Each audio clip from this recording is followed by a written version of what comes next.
ఒక్క మీనాక్షి నటరాజన్ గారు పోనీ ఆమెమి కాంట్రవర్షియల్ లీడర్ కాదు. She has she is enjoying high reputation. ఆమె లాంటి ఒక నాయకురాలి అభ్యర్థిత్వానికి అడ్డుకోవటం కోసం గఫూర్ గారు బీజేపీ ఇదంతా చేసినది కాంగ్రెస్ అంటారు.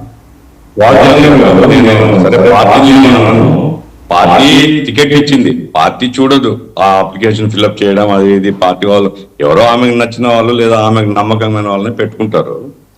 ఈ రోజు మార్నింగ్ ఒక రిపోర్ట్ వచ్చిందండి, ఇంటర్నేషనల్ రిపోర్ట్ లో అనేక దేశాల్లో ప్రజాస్వామ్యం పడుతూ ఉంది అని చెబుతూ భారతదేశంలో ప్రజాస్వామ్యం అనేటువంటిది పేరుకున్నది, నిరంకుశత్వం పెరుగుతుంది అనేటటువంటిది ఇంటర్నేషనల్ రిపోర్ట్ అండి.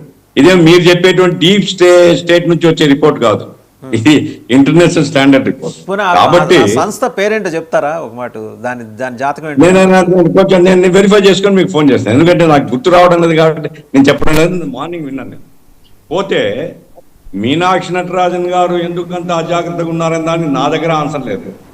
ఎవరైనా జాగ్రత్తగా ఉండాలా, సాంకేతిక కారణాలతో అప్లికేషన్ నిరాకరించకూడదు, చూసుకోవాలి ఆ కేసు ఉందా లేదా, రిజిస్టర్ అయిందా లేదా అనేటువంటిది అది నాకు వివరాలు. కానీ ఈరోజు ఎలక్షన్ కమిషన్ వ్యవహరిస్తున్న తీరు పట్ల మాత్రం చాలా అనుమానాలు ఉన్నాయి, చాలా సందేహాలు ఉన్నాయి.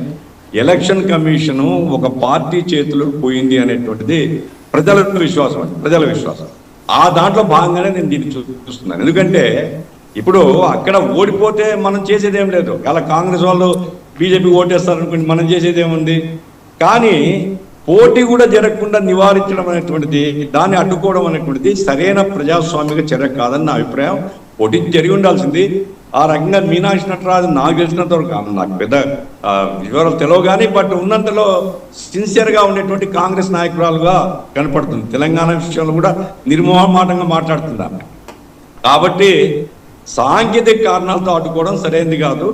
సరే, ఓటమి గెలుపునేటువంటిది ఎమ్మెల్యేల చేతిలో ఉంది, వాళ్ళ చేతిలో ఓడిపోయింటే అది వేరే సంగతి. కానీ ఈ రకంగా అడ్డుకోవడం ప్రారంభమైతే ఏదో కారణాలతో ప్రజాస్వామ్యం మరింత నష్టపోతుందని నా అభిప్రాయం. రైట్. మస్తానరావు గారు, సరే ఆయన ఏదో ఇంటర్నేషనల్ రిపోర్ట్ అన్నారు, ఎలా కసేపట్లో పంపిస్తారు, అది పక్కన పెడితే మీనాక్షి నట